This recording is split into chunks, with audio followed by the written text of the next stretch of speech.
Welcome back to Roo and the 15th, heading into round 17 of your rugby league football. It is 1-1 in the Origin series. Wouldn't say decider. It's 1-1 in the series. Decider incoming over the next few weeks. TJ, back on the coaching front on the weekends with BU. How are they travelling? It's Bondi United for those of you playing at home, not Bond University. No, it's not. Yeah, Bondi United. It'd be weird if it was Bond University. Reach out Bond University. I will make the trip. I will FIFO. 2 from 2 since I've been back, which is exciting. Yeah. First one was a big win, actually, the Forestville Ferrets. Great side. Then we had Concord Wolves on the weekend. Put them away. Pink and purple. Yeah. Yeah. What are the Ferrets? Are they green? Yeah, they're green and white. Green and white, yeah. We're lucky in our Jersey Clash. Yeah. Oh, different shade. Okay. Imagine Warringah Rats, that sort of colour. Yeah, so it's not gotcha. confusing. Yeah. But it's good. Lucky in our comp, we've got a lot of like good sides. Like there's no real like dickheads or anything. There's no, it's all played in good spirit, which is nice. And you mentioned Origin before, as is blue-eyed supermodel middle fashion and tradition. I've been in mourning for 7 days. Yes. I've whinged, I've complained, I've sooked. That finishes on the 7th day, and now I turn my energy towards a decider at Suncorp that we're looking to win. How you feeling about that? Look, trying so hard to be optimistic. Yes. You know what I mean? Like manifestation sort of shit. Just like getting up, saying affirmations. I don't know what we're going to do, but... I was having a chat to someone yesterday who said to me, I was sort of a big gloom and doom, which I am about this game, and they said to me, this is an opportunity for us to win our greatest ever series. And I was like, what? I'm sorry, I'm not claiming this is our greatest ever series if we're the best team in one game, maybe. Fuck that. It would definitely be like the most bizarre series. Bizarre, without a doubt. Best. I'm like, I was like, sorry, did you fall asleep for the one that Madge coached where we were down 1-0 and we won 2 games not in Sydney? Yeah. Miss me. Did you do Europe Summer in 2021 and 2024 and 2005? Yeah, I'm not going to name who it was, but Matthew Buxton might have been his name. I don't know. Might rhyme with Matthew Muxton. I love this human's takes, but that was an absolute fucking Betty Crocker. If it was someone who rhymes with Matthew Muxton, yes, known for his positivity, yes, he is. I guess you sort of lean towards, okay, well, I love that about him. You know? Yeah, I do. Yeah, it's like arguing with a Smurf. It's just you know what he's there for. He plays a role and he fucking nails it. But I was ready to punch him last night. I mean, fair enough. If that would have caught me off guard too. Yeah, it rattled me. I thought he was fucking with me. And then, when you have like that awkward few second silence, you're like, oh, no, I'm not getting punked. Shout out to Ashton Kutcher. This is the real Ridgy Ditch stuff. Yes. Yeah, that's interesting take from Matthew Muxton. Yes, whoever he may be. Whoever he might be. But, I do hope we win, which I think gets lost in translation a lot when we're sort of sitting there going, what is going on with this football side and the selections and all the hoo-ha that comes with it. I think it gets lost in translation. We're Blues. We want to win. I hope we win game 3. It would be great. I think the things that we want to see changed or adjusted are going to happen anyway. So I'd much rather be doing that after our most bizarre series win. Sorry, do you think they will be? After the series, you mean? Yeah, I think either way, whether we win or lose, I think yes. we'll have a new coach and I think it'll be a new direction regardless. Yes. Yeah. So hopefully they're making those changes off the back of a win. Like I think for the most part, people get that. Like the main thing to me is like from the start of this series, Laurie has pretty much been speaking in a fashion that he has done regardless. Yeah. Which tells me that he wants to finish anyway. So if he's going to step away anyway, I'd rather him step away having us won. Yes. This series. Yeah. Yeah. Speaking of hoo-ha, one guy that is hoo-haing this week is Winston Neville. Yes. Who has come off a famous Bulldogs victory. They don't get many of them at the moment, but they got one on the weekend. Got his Bulldogs jumper on. Proud as punch. How you feeling, mate? It's good to see you. Welcome back. Thank you. Thank you for having me back. After listening to an episode a few weeks ago, I didn't think I was ever going to be invited back. And after giving you some dodgy mail as well, but here we are. I was going to reach for the New York Knicks. We haven't discussed that, have we? I think it's better to go undiscussed, to be honest. Fair. It was a good source. It was a good source, Good yes. source, bad mail. Yeah. I'm rattled. TJ, you just nailed it then. Lots of kerfuffle. People might see, my videos and my opinions and think I don't want to win. I want the Bulldogs to win games, but sometimes you're just questioning what's going on. But they're 3 from 4 for the last 4 games. So I don't think I've ever been this baffled and like this upset with performances having them won like 3 of their last 4 games. It's a weird feeling. Now, you come here to Ruin 15th for the best analysis, the best takes. We just mentioned best sources there. Best source, what would you have? One that's sort of come onto my radar recently that I never really knew existed. I remember one of the boys threw it up once when we were younger, and I thought he was an absolute wanker. Diane sauce. Ooh. Yeah. You do sound like a wanker. Proceed. Convince me. You do. Yeah. I remember one Shout of the out boys. Wayne Kerr. Yeah. Wayne threw it up when we were about 15. I remember going, the fuck? Like, what are you talking about? But it goes all right. Goes all right with your steak, your chips. I think it depends on what you're working with through. Like, I think on a smash burger, for example, people normally lean towards either like a burger style Thousand Island sort of shape, or they go like a ketchup mustard sort of combination. If you're going to lean towards barbecue, I think it needs to be a variation of barbecue, like a smoky barbecue or a hickory or something. It really just depends. What I'm an absolute, I was going to use a really distasteful term there. What I absolutely love. Good choice there. Thank you. Yeah. Got some feedback on a few different podcast platforms about swearing too much. Fantastic. That wasn't going to be a Shout swear out word. Nan. Yeah. Mostly related to me, but I realised that wasn't going to be a swear word. It was going to be worse. Heaps worse by the sounds of it. Heaps fucking worse. Great call to leave it. Yeah, wanted to be on the show next Through to week. the keeper. Yeah. But So I also wanted to be on the show next week, so this is good. Great decision. Proceed. I love like a good quality chili.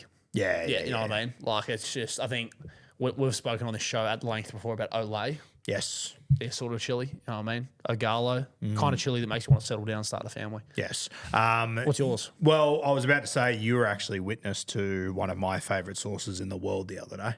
Do you know what I'm talking about? Chili mayo? Chili mayo Niji. Niji Kingsford. Great sushi. Oh, specifically Niji's chili mayo. Yeah, the Niji chili. I had a couple of years ago.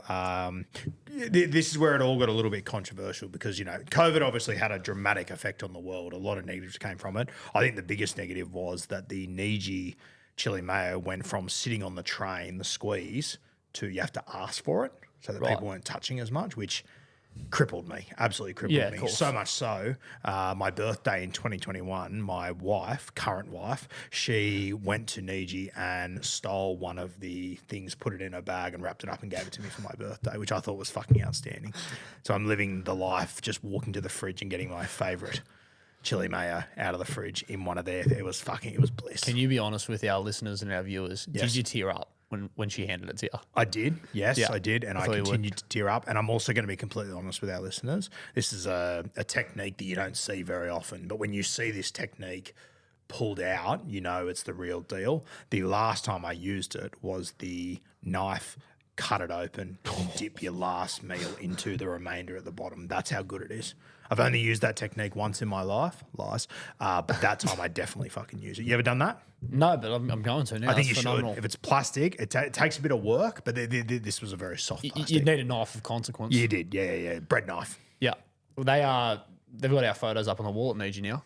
They for do. Monday. Yeah. Well, raise the bat. Congratulations. Yeah, Scunjo. thank you. Did you hear about this, Winston? I saw it on your story and I was so confused how one man could eat $100 worth of, I assume it was sushi, right? It didn't feel like 100. Didn't feel like 100. Yeah. Because sushi as well, I haven't been to be fair, I've never been to like a proper sushi like train or anything. But like to my understanding, why? sushi, because I don't know, I just haven't. You're not a sushi guy? No, I don't mind sushi, but like from the takeaway places you get in like shopping centers and stuff, like just the sushi rolls. And sushi is usually Where like did you hide cheap. the bodies, Winston? Yeah, I'm sorry. What did you do with them? We need to get that sorted. That's fucked. Yeah. But yeah, You should have screened that take with us before the show. Before the started, show. 'cause that's wild. It's caught me off guard. I also am a little bit offended that you saw it on my story and you didn't watch the 60-minute special on it that was recorded afterwards. But when you actually, like all great origin stories, like people talk about the lead up in 05 with Joey Johns, like there was a certain ball work session down at East Rugby Club that was he sort of came in and just changed the standards. We went to go to Boom Sushi at Mascot. Yeah. Rock up. It's shut. They shut on Mondays now, which was devastating. So we just do a hit and run job on Mascot charcoal chicken. Shout out to them. 2 pieces of souvlaki each, or I had 2 sticks. And I was about to say, if you're about to lie through your teeth again, I was going to pick you up on that again. But that's fine. I was trying to group you in, but I think you realised the room you were in Yes. and thought, I can't tell Porky's here. I'll I fess had up. 2 Slovakian sticks and Rue had 1. So They were fantastic. I did regret not getting the second. They were awesome. And actually, on the drive to Niji, which is about, 5 to 7 minute drive, on the drive, I thought, fuck, I've just eaten these 2 chicken sticks. I'm kind of full. So to then, just find a way and turn up. I think back to that game Sonny Bill played against your side in, I believe, 2013 when he played 5'8". And he was sick as a dog, and he was in the change room and he didn't speak to anyone before the game, just had a towel over his head, went out and put on that sort of performance. That was me on Monday from a sushi point of view. Yeah, did you think you were going to raise the bat? I didn't. And as I Even as we approached the counter, I thought, okay, 60s, 70s maybe. I think I landed at 67. Which is pretty good. Which I was like, that's more than I ever expected coming here. But when you raised the bat, that shook me. Like club footy, you do $65-$70. People are like, you're the real deal. But yeah, 100. I don't know. And this is how they get you at sushi trains. And this is where I kind of, as much as I just bagged you for the take, Winston, I do understand and sympathise a little bit where I think I could have eaten the same volume of food for about $50 at Boom. Because at Boom, it's not a train. They just give it to you based on what you order. Whereas when you're sitting there and they're just coming in little plates of 4 and you just want the party to keep going, Well, you did say to me, can I order things here? And I said, you can, but And they're I very did- smart here. When you order them, they take forever, so you eat more on the train. And then 30 seconds later, you turned around and ordered 4 plates, which I was like, okay, we're not here to fuck spiders. And the weight got you as well, just quietly. 4 plates. I was already 3 plates in. I had 2 sticks outside as well. And then, it just escalated. So, I don't know where I'm going with this, but it was emotional. It got away from us very quickly. I've never turned up before. So it was 100 on the dot. Oh, on the It nose. wasn't 103 or something. It was 100 flat, which was nice. So The thing that caught me by surprise is when, like you said, you turned up or whatever. I was like, oh, clearly he's gone out for lunch with someone, like maybe Guru or whatever. And then, like you said, it was just you. Yeah. As it, like for the $100, and I was like, I was gobsmacked. I genuinely was. yeah, if you're claiming that you turned up and it was a team effort, like you're not a footballer. It's just Well, that yeah, simple. they did come over and say, would you like to pay together? And you quickly jumped to it. No, separate. And I was like, oh, okay, that's fine. Sweet. In hindsight, great call. Great call. I knew I was half a chance there. Because Because I wasn't dropping $1.70 on sushi on Monday afternoon. Know that. No. And I wanted to know how close I'd gotten because I did have a gut feel. You throw in a few Wagyu beef dishes and it sort of takes up the price a little bit too. So I think the next goal that I'll sort of work towards, and it'll take some training, is turning up no beverages because there was 2 Coke Zeros. I was going to say you did add a Coke Zero late, which would have taken you from 96 to Scunjo. Yeah, so the next sort of goal in my short term future, I think, as a career food critic, is ton up 0 beverages, 0 like Wagyu or anything fancy. Maybe we just go like for $100 worth of chicken teriyaki or something. Yes. you know. Well, you didn't look full. You didn't look sickly full walking out there. I think you had more in the tank. Well, after I dropped you home, I did crawl into my house. Know that. So Very good. Now, something about you only go to shopping centres for sushi, which worried me greatly, or something along those lines. I said the only time I've had sushi and like food courts like that, those sushi joints where it's just like sushi rolls and stuff. I've never actually been to a sushi restaurant. Okay. that makes way more sense why you're not as pro sushi as we are, because they're worlds apart. And it would also explain why I don't understand the concept of dropping $100 on sushi in a sitting. Well, I don't think you're on your own there. I think Guru and I are in the minority there. What you should do though, when you're over our way, Boom Sushi now have like a kiosk style thing at South Point at Matraville, which isn't too far from here.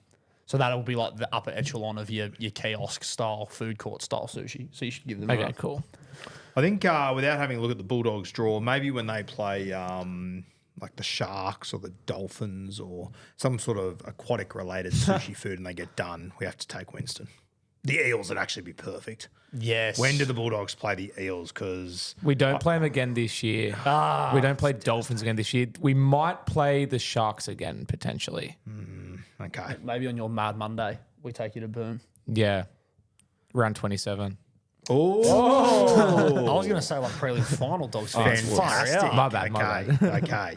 Now, this show has been more derailed than what I ever could have imagined. I'm not going to lie, but You brought up sushi to me. Like, what do you think would happen? yeah, we push on. Upsets from last week. Talk to me.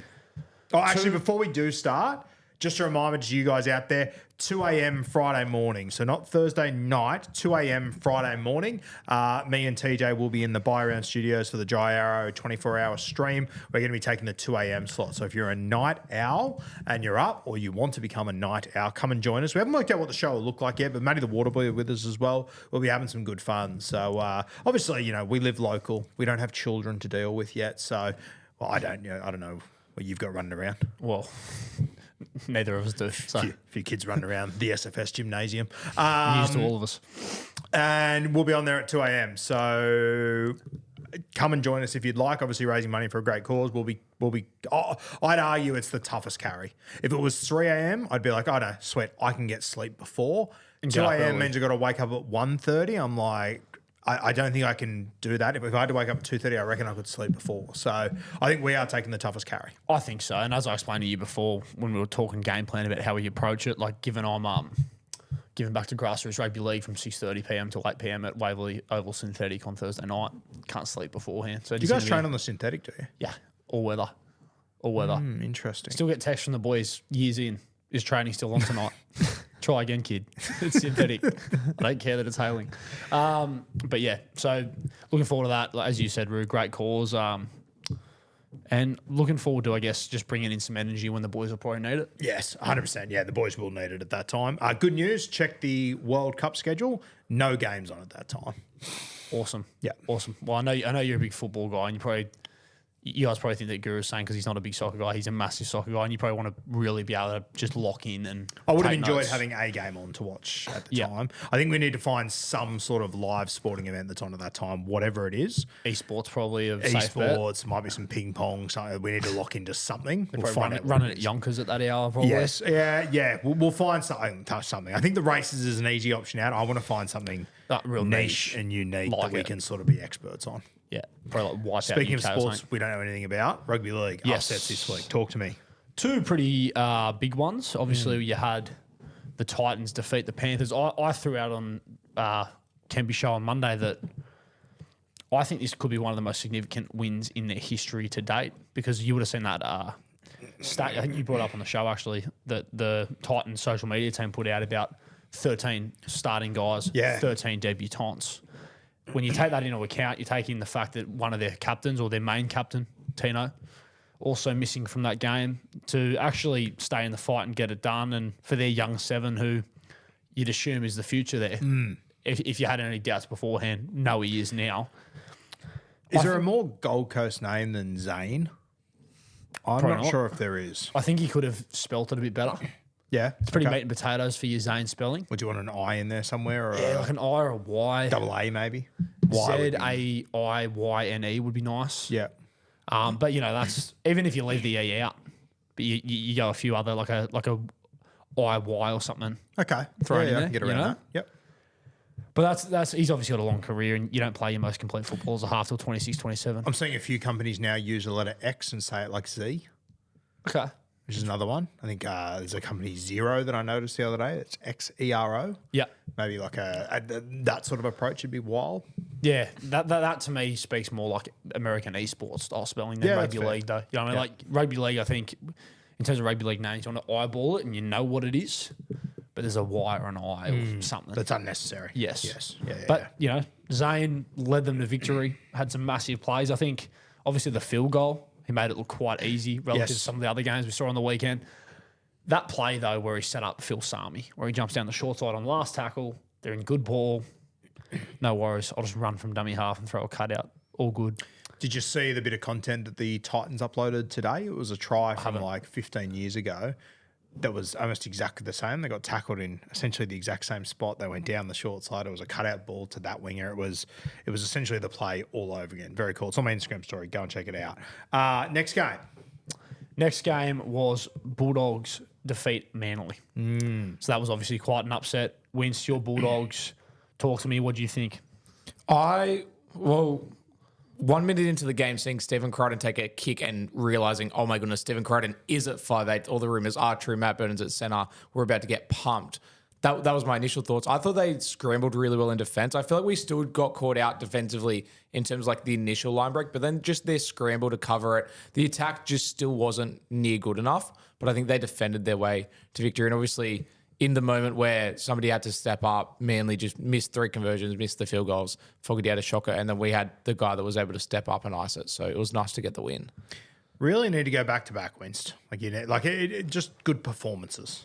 I just like one good performance, to be honest. Well, you've got one there. You got one. There was but like in attack, like the attack just still isn't there. Yeah, no, it's not. But it's not easy to win games in the NRL. Yeah. You found ways to do it. I just because they're so much better than what they're fucking showing. Oh, Frustrating. for sure. And also, yeah, it took me, given we saw them back end of last year play around with Critter playing centre, but then attacking at fullback in good ball, and they've had a few other variations like that. It took me about 25 minutes to actually go, no, he's actually playing 5'8". Yeah. He's actually, he's defending there. He's playing there every set, regardless of where they are on the field. But Well, Kez said on the Channel 7 show last night that he was of the opinion Critter was playing halfback. Yeah. yeah, Galvin was playing 5'8", which I can get around. Shout out to, because Alex Conti sat on the bench for first grade, reserve grade actually played in New Zealand. They played before the opening of that stadium. Another Latrell has entered the sphere, the halfback. Latrell Fing, I think his name was. Yep. Trell Fing. Trell Fing, love that. No, I'm a huge fan of it. Yeah, you're a We Fing now fan. got 3 Trells. I haven't seen him before, but I just thought we need more Latrells. You can He's never have enough actually been Latrells. playing all right in the lower grades too. Yeah? Yeah. Good. He's Unreal. You got He's some earned his talented spot. kids down there. Yep. In and around there. We had a Latrell shortage until, but Without a doubt. ever since Trell Mick came along, there's been an abundance of I think Trells there's going to that be are more rolling through. Trells. I love Trell Fing. I love the idea of being a Fing fan. Trell Fing. Rolls off the tongue. Also, just wanted to quickly, this is sort of a bit off track. Not that you'd expect that from us, but I want to apologise for on bloke. I said, have you ever seen a situation before where a dad has played for one club now? The Rogers. The Rogers. Did you get that message too? Yeah, got a few of Yeah, them. yeah. Hand up in the heat of battle. Obviously, I massive actually oversight. live. I felt like there was one, but I So couldn't. I thought there might be like a couple, but I was Yeah. like, I can't think of them right now. Yeah, but yeah, we do apologise for that. Hand up. Yep, hand up, taking responsibility when you're 3 or 4 hours into the heat of battle. Sometimes Yes. fatigue will get the best of you, but we get better. But yeah, they were the 2 upsets from last round, and you know we've had rounds where there's been more upsets, Roo, but I think those 2, in terms of the context of where the Titans are heading, and then obviously Dogs just desperate for a win, would have been a lot worse had they moved Critter to 5'8" or, as Kez suggested, halfback, and they lost again. Yeah, Probably would a have bit been more tough. pressure. So yeah, good on them. Would have been tough going. All right, what have we got next, my friend? What do you got for us? Hit me. Bit of signing news that I thought we could run through Yeah. over the last week or so in the NRL. So just to start with, Jake Averillo signs a 4-year deal with the Tigers. So I'll throw to you first. How do you sort of see this? I think it's an interesting one because what position do you see him playing? At the Tigers, Yeah.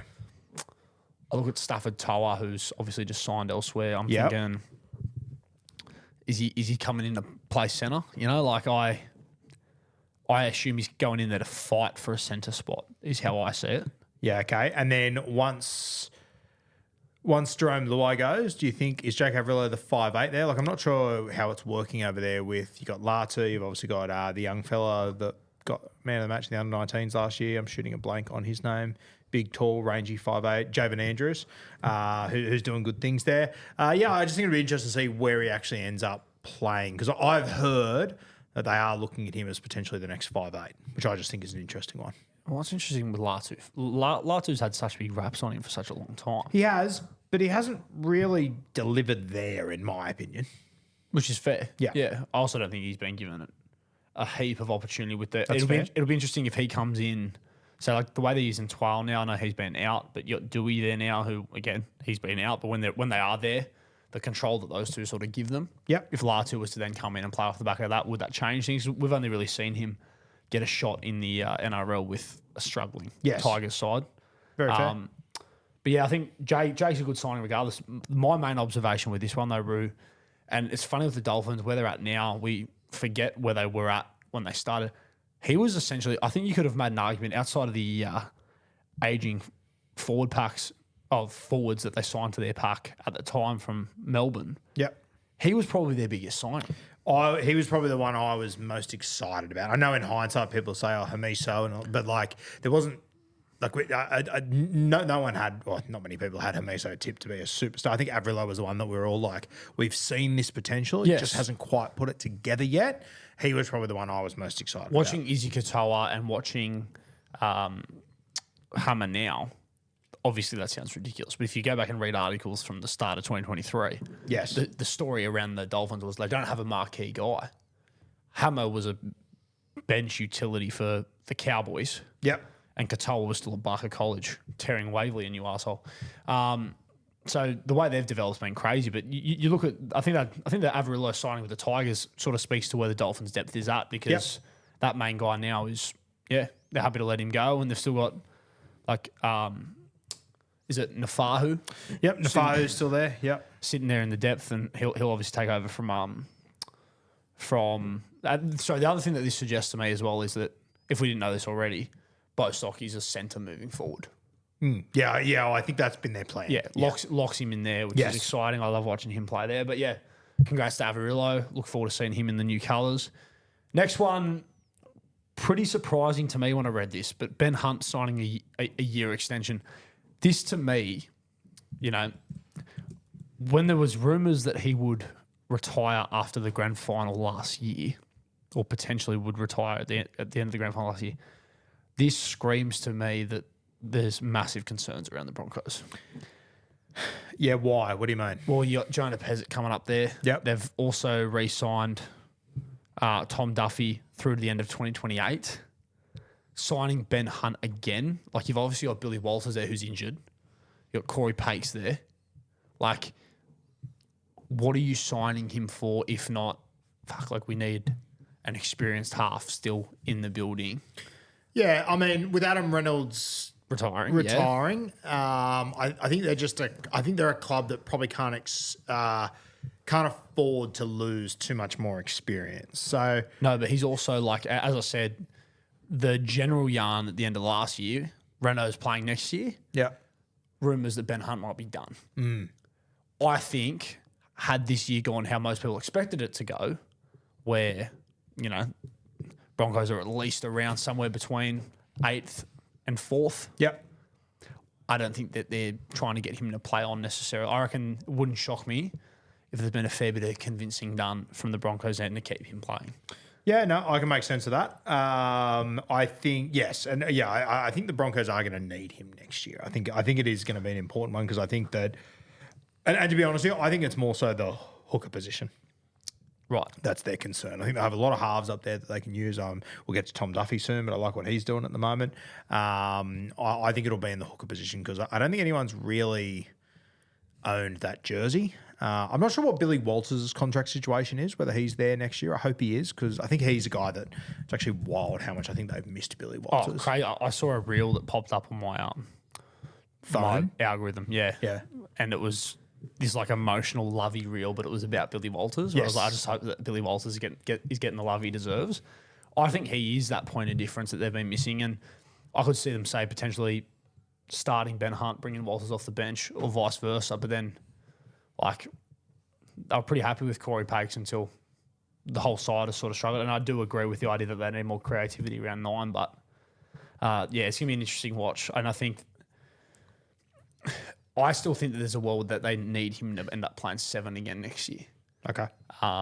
Unless one of these other guys, because the logical answer to me, and I know they've got Jonah Pezzett coming up there next year, but you touched on it before. Tom Duffy has signed a 3-year extension to the end of 2028.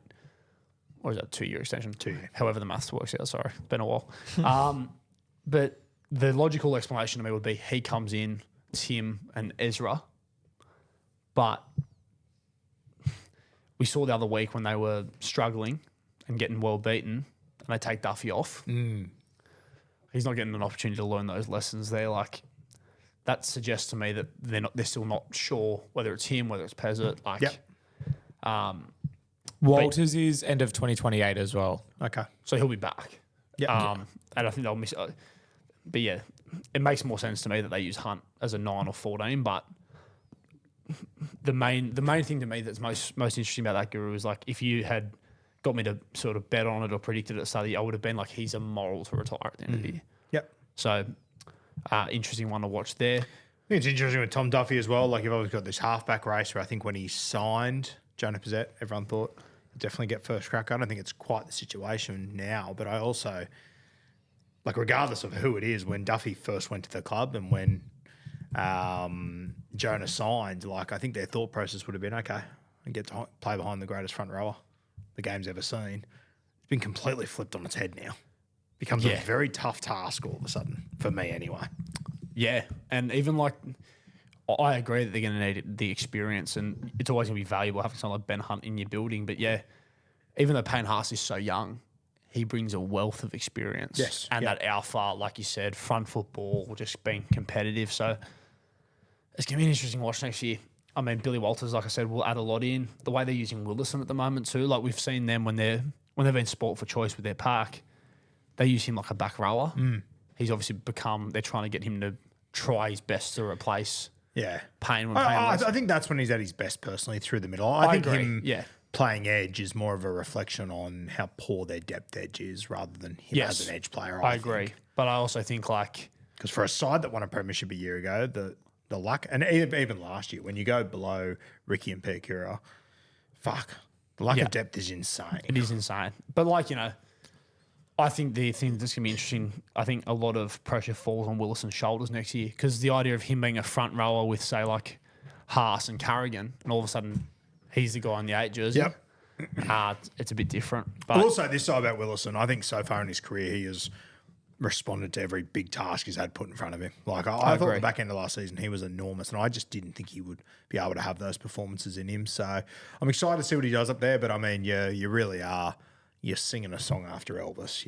It's tough. Yes. Very fucking tough. Yeah. And Mitchy Barnett arrives, to be fair. That'll help. Which is true. But, still tough. Talk to me about the Manly Seagulls. What have we got over there? So, Clayton Falalo has re-signed until the end of 2029, which is obviously a fairly long deal. Yep. Makes a lot of sense to me, given how he's performed. I'm surprised that they've actually thrown Tommy back in at fullback, not because of how good Tommy is, but because of how good Clayton was going. I thought maybe there's a chance that they just throw Turbo in, let him play like he did for the Blues in 2021. Like, you're our centre, get some Ks in your legs, get comfortable. When it's on and you're feeling hot, roam. Like, to be fair, Clayton didn't play last week. Yes. We might see it this weekend. I don't think we will. I think he'll still play fullback. But it wouldn't shock me if they do make that move. I personally think, they've got Felity at centre right now. I think Clayton has to come in somewhere, whether it's at centre or fullback, wherever. I think he has to come in. So it'll be interesting to see if Foz does pull that rein there. I hope he does. Because, and you know what, though? Like, the other thing is, I think it's quite telling that he's signed a fairly long deal. Like, I think that they have had a conversation that at some point he's the fullback. That makes sense to me. And I think, like, it blew me away how much he came on once Tommy got injured at the start of this year, because they've got got Lehigh, who can play fullback and go pretty well there, and we've seen him go pretty well there when he's covered it.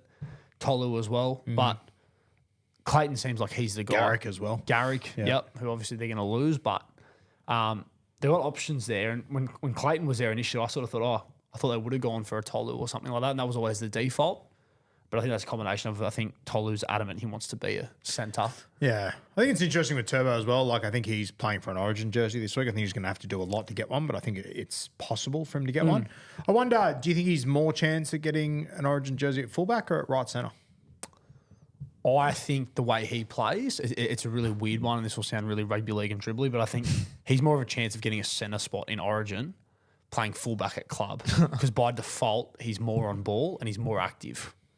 I think if he's playing centre, the only way that would change is if he plays, how I just said before, where like they're letting him roam a bit and it's like you're seeing more of a picture. Yep. If he just has a real solid game in the centres, I don't think he's more likely. Yeah, that's probably fair. Yeah, if he has a solid game in the centres, is it enough to unearth Stephen Crichton, who's doing good things at the moment and looked on the weekend to be a lot better? Yes. Yeah, I don't mind that take, actually. You come up with a good one here and there. Just occasionally, you just a little diamond in the rough. Yeah, there's a lot of rough, but, with enough rough, you will find a diamond. But, yeah, and then The other one that we won't spend too much time on, but obviously we've done it to death with Kennedy. He's obviously re-signed until the end of 2027 with the Sharks, which to me says that they're at least backing him in for another season. Yeah, for sure. And I think, we obviously don't know how much it's worth right now, but I think that's also what tells you the story here, where they sit with him, whether there is a better option out there or not. I would imagine it's probably a hard time to go out to the market and find a fullback with Perth coming in, with PNG out there with a lot of cash being thrown around. I would imagine it is a pretty tough time to do it. Obviously, Drinkwater's already off the market.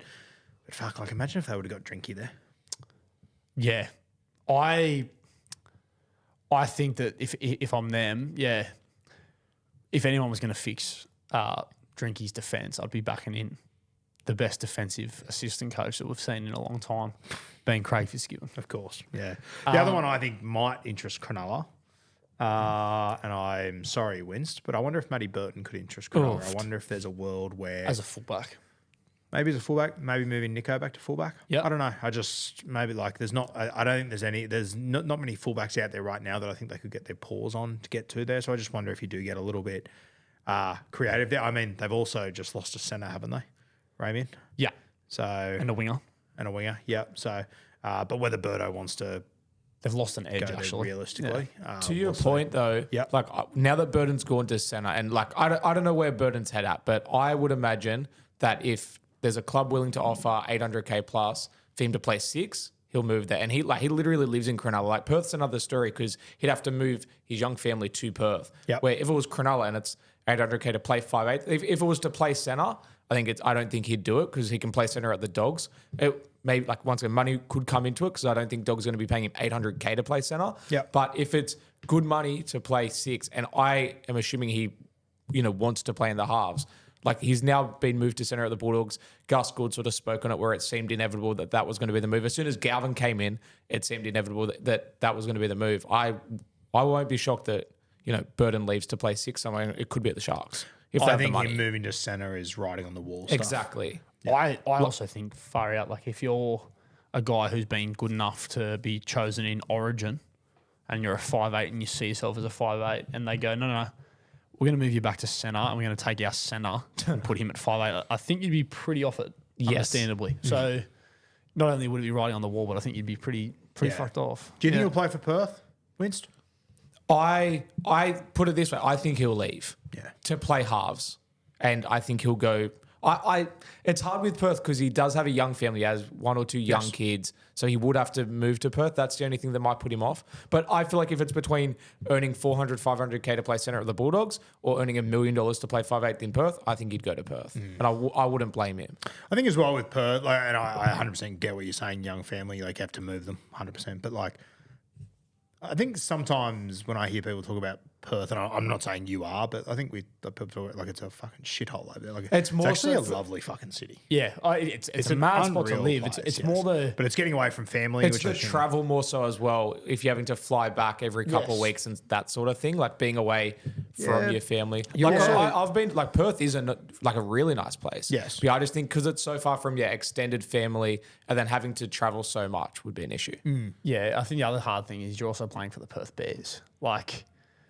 How much money are you willing to take when, if he could go to the Sharks, if you're a 21-year-old that's already won a comp, that's already won a daily, it's not like he's going over there and not achieved anything. No, of course not. But also, I think you sort of had it dangled in front of you. You were sort of the 5'8" in a premiership winning or potentially a premiership winning side. You were coming first after 15 rounds. You've been close enough to doing it. Yeah. If you can go and play centre or 6 or whatever or fullback for the Sharks, the difference would have to be pretty substantial, in my opinion, to then have to go to play for a side that's really going to struggle, take your family over there, travel so much and be away from them. I don't think the Sharks is too bad of a shout. I don't mind it, but I do. How old's Matty Burton? Was he 26? Yeah, he's 26. He could go play for Perth for 2 years on $1 million and then come back, play somewhere else, and he's 28. 29. He's still got a lot of footy left in him. So I reckon Birdo's a good chance to land at Perth. I think that, yes, it'd be, it's tough moving your family over, but with all due respect to these footballers, heap of people in workforces around Australia that move their family around that aren't on $1 million a season. I think it's more like what Winston was saying, that there's moving them sweet. Nice spot to live as well, as you said. It's the then having to leave so often. You know what I mean? That bit is the thing that I think would make it challenging, not the moving to Perth to start with. Like if you're moving to Perth to work in Perth, very different to we're moving to Perth, but are we in Sydney and New Zealand? Yeah, well, I think this Queensland gets as well? overplayed a little bit personally. This whole you have to I get you have to travel, but like you're getting paid 50 grand a week. Like you can get on a flight for fucking 5 hours. Absolutely, it's the time away from your family. I think more so. Oh, sure, but like That's the thing that would stop them. Not the it's too fucking tough because I'm on like they're on mad coin, obviously. Yeah. I think in terms of if you're talking about things that'll keep him here, that would be more what it is. The time away. I think that whole thing is a little. I mean, you know, I've got mates who drive down from the Central Coast to Sydney every day for work. They spend 4 hours in the car. It's a 5 hour flight. Of course. Like I think that's get overplayed a little bit. And I think that, you know, when you start to get not when we start, we've been in the professional game for a long time making a lot of money. Like if you're your Knicks, how much travel do they do? Yeah, like way more. They're traveling and they're on like multiple times a money, week. Don't get me wrong. But that's what professional sport is. Of course. That's why you get paid so much. So I reckon there's every chance. In saying that though, Yep. if there is a good offer and you don't have to do that and it's close enough, Yes. wouldn't shock me if he does. Because like Sharks are still there or thereabouts. Like I don't have them as a premiership threat this year, but last few years they've made prelims. Like they're close. Yeah. But I mean, that is the other concerning thing that we've been saying for 3 years. This is the year when they compete for a premiership. And all of a sudden, I don't know if they're going to make the fucking 8. Yeah. They went a lot closer to making a grand final last year than what people realised too. Like I completely agree. But they don't look like that team anymore. fuck no. They don't even look close to it realistically. They did come up against a premiership threat on the weekend, to be fair. So. Of course they did. Yes, very good. All right, what do we got next? TJ? A few milestones, Roo. So Yes. Jason Taumalolo playing his 300th NRL game. Yep. I only found out this morning. I'm sure I'm one of the only ones here. A lot of rugby people would have known this for a long time, but his actual name is, I believe, Vi. VAAI. And it's funny, on his Wikipedia page, better known by the nickname Jason. Yes. Yeah. Yep. Yes, he is. Quite famous in the rugby league world as Jason, actually. But I think this is crazy that he's playing 300. Like, you look at the career arc of him and burst onto the scene, signs, I believe he was, maybe Cherry Evans just pipped into the post. It was one of them, signed the first and second 10-year deals. Yes. And a lot of the chat initially, he's unbelievable. How long can he keep this up for? Every time the meters and the runs that he was sort of producing every week, people going, he can't do this forever. He's taken years off his career playing at that sort of level of intensity. We then see him get adjusted and he's playing less minutes and he sort of becomes a bench middle for a while. And people are sort of thinking that he's sort of fallen off. And then this year he's like found a new wave of form as well. So, to have done what he's done at the level and the intensity that he's done for so long, to play 300, like it's a pretty rare club to join, like pretty incredible. Yeah, sure is. Question for you too. Why do they call them milestones? I actually know this. I'm pretty sure. They used to put like stones at every mile or some bullshit when you Well were done in the traveling. Roman Empire. That's exactly what it was. Very well done. You know that, Vince? Yeah, that's the answer I was going to give. It's Nice. easy for me to sit here and say that, having just heard the I was answer. about to say that, but proceed. I am being honest, though. Yes. That is the answer I was going to give. Anyway, yes, to play 300 games, incredible. One of, I think he won the Dally M in 17, I want to say, with CC and Dry. And did he win it in? When did they have the joint one? Was that 2017? 2017, yeah. He's only won one Dally M, 2016 Player of the Year. Yeah, 26. He's only won one Dally M though, hasn't he? Yeah. Yeah, one Dally M medal. Yeah. I think he's the first forward that's not a hooker since Gavin Miller in the 70s or something. So pretty rare Jason Taumalolo. But I think potentially, and I'm hoping, we'll reveal that later, why I'm hoping this, but that hopefully the biggest moment in his career outside of the premiership might still be to come at the end of the year at the World Cup. I think that'd be really cool. That would be awesome. That would add even more to his already unbelievable legacy. I think that, people will remember him for being one of the key guys that brought a premiership to North Queensland for the first time, as they should. When you get a chance, go back and watch like the last sort of 6 to 7 weeks of the 2017 season. Oh, yeah. They got dusted in the grand final, but he was unbelievable, as was Mick Morgan. If you said to me, like, who was the, when you talk about like the greatest players for a 10-week period, you go to Hayne, Turbo, Barber, Walsh. If you said greatest forward, I find Taumalolo 17 for 10 weeks very hard to go past. Yeah. He was fucking incredible. 100%, which is like, and it's such an interesting conversation to have around that because people would go, oh, but they didn't win. It's like, yeah. Yeah, they shouldn't have won 8 weeks ago, though. Similar to Hayne. Yes. They don't make the fucking 8 yes, without him. Yeah, I think people forget with that Cowboys side, like similar to the Joey team of the early 2000s, when Joey was out, they sucked. They were last. Yes. North Queensland was like that for a long time, and then JT got ruled out. I want to say 3 or 4 weeks before finals. And I think the Cowboys were in about 7th or 8th, and they lost 1 or 2, and you sort of went, okay, put the red Sharpie through them, they're done. And then Taumalolo, they went berserk, and Michael Morgan, who I still think we're robbed of one of the great NRL careers, just absolutely blew the fucking world away. Yes. Yes, they did. And they were probably the most supported side by people who didn't have an actual dog in the fight for that 2017 agreed. grand final. And normally when those sort of games happen, like they sort of at least give a tight game. Yes. They got blown off the park by one of the best sides they I've got seen. blown off the park, but in my opinion, they got blown off the park by one of my top 5 best teams ever. 100%. 2017 Storm was off its fucking head, and had the Cowboys won that, and they didn't 100%. But you imagine how much it changes Taumalolo's career. Can you imagine how much it changes Michael Morgan's career? Imagine how much it changes JT's career. Yeah, 100%. Like it's, you've got the Johns conversation. Newcastle fucking sucked without him all the time, which is fair. People say the same about the Cowboys. Sort of forget they did go all the way to a grand final, Oh, yeah, without him, for sure. which is just sort of brushed over. And I ignored. think if somehow the Cowboys pulled off a miracle that day, we're having a similar conversation to the 2001 Eels about the 2017 Melbourne Storm Yeah, side. well, yes, that's like statistically, that's what they were like. Yes. Also, was kind of like that in 2016 too, but and Yes. 2018. Yes. I mean, to be the best side, like in terms of on average across the season, 3 years in a row, and only walk away with 1 premiership, pretty disappointing. Yeah. But it's interesting that you brought up with North Queensland. Obviously, 2015 narrative. Yes, he kicks a field goal, but he gets the Clive Churchill medal. Yes. I would argue that he wasn't even in the top 3 best players on the field that night. I would tend to agree with you. Which brings me to our Narrative next topic matters, today. though. Of course it does. Yes. And I love that he got it because if they did give it to one of the guys who stats-wise and just performance-wise was better on the day, nowhere near as cool. And as a 13-year-old watching the game live in Port Douglas, you want it to be cool. So, Can I pose something to you two? yes. Which of these careers change more if one moment was different? If Stephen Crichton doesn't take the intercept, Cody Walker wins a premiership for South Sydney, gets a Clive Churchill that night, or if Kyle Felt doesn't score that try, Anthony Milford, in my opinion, wins the Clive Churchill medal, Brisbane won the 2015 competition. Which career changes more, You Cody go first, Walker or Vince. Milf? What do you reckon?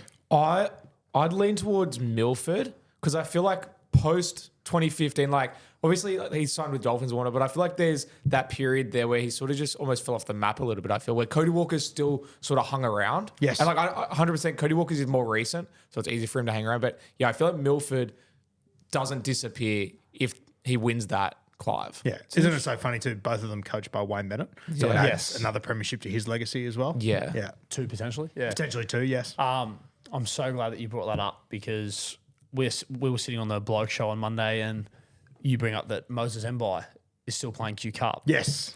So straight away I go, you know what we're doing on Wednesday? We're going through and we're looking at all the best throbbers that are still running around playing rugby league that you wouldn't expect. And to start us off is the gentleman that you're talking about. I'll answer it to you this way, boys. Had he won a Clive Churchill medal that night, I do not think that Anthony Milford is still playing for the South Logan Magpies. No, I think it changes his career totally. I also think there's a world where Wayne Bennett doesn't even have the opportunity to lose the comp for South Sydney because he's probably still the Broncos coach. Yeah, I tend to agree. And, you know, I actually met Milf end of last year up in Queensland. Champion bloke, very quiet, walking around. You wouldn't know what some of the things that he achieved just by the way he carries himself, you know, very humble. But I find it so hard to believe. And this is one of the most incredible things I think about rugby league. Like some of the names on this list, and probably he's one of the ones that's right up there, as is Mbai. Like, they played Origin, should have won, had one play been different. Like, you think about how many plays are in one game. You change one play, and all of a sudden he's a fucking Clive Churchill medalist and a premiership winner. Like, it's pretty crazy that you could be some guy who works a 9 to 5 during the week. You're still playing footy. You're pretty handy. You're rolling out and marking up against Anthony Milford on this Saturday afternoon. Fuck that. For those of you that are maybe a little bit younger on the pay scale or whatever, if you haven't, go and watch Anthony Milford's Canberra Raiders highlights. I still reckon it's one of the, like, I genuinely remember, because when Azza made his debut for the Tigers, I remember going down to Canberra, and it was during that period where Milford was coming off the bench for them. I remember getting in the cab to go home to our hotel, and I was with the great Tommy Stewart, and I remember we had a conversation like, is that kid going to be an immortal? Yeah. Because just no one could fucking touch him. He was unbelievable. I still remember we spoke to Azza after the game. We're like, what did the coach say? And I remember he said to me, I can't remember who the coach was at the time. I remember he said to me, he goes, coach was just filthy. We kept on fucking allowing them to pack down scrums because we just couldn't tackle that little motherfucker. And he just took the piss out of everyone that season. Good teams, bad teams, didn't matter. Milf was on fucking fire. Yeah, probably the worst nightmare you could imagine of a scrum play where you're marking up against him. It wasn't even plays, it was just give him the football. Yeah. And he'll just even pull just your a pants play. down and dry you. It was insane. So I thought he was like a pretty good one to open the account. He's still running around for South Logan Magpies each week, which is awesome. You said Moses Mbai, who's playing for the Ipswich Jets. Yes. One of his teammates, Ken Mamalo. It was nice to hear his name. How long would you say that he's been out of rugby league for now? Not too long. Well, I actually did you look at the team list for this week? For this coming week, he was actually on the extended bench last week. There you go. I don't think he ended up playing last week, but I would say Ken Mamalo, because Ken Mamalo was at the Wars and had that one season where he absolutely fucking killed it. He then went to the he went to the Tigers, I want to say, and then I think he went to the Titans, and that's where it fell apart. Yes. I reckon the last time he played first grade, what are we now? 26. I reckon it would have been 23 or 4, I would have said. Okay, interesting. He, I mainly remember him for his work at the Warriors. Yes. Also one of the great rugby league live 4 players, Winston. Yes, no doubt. Yep.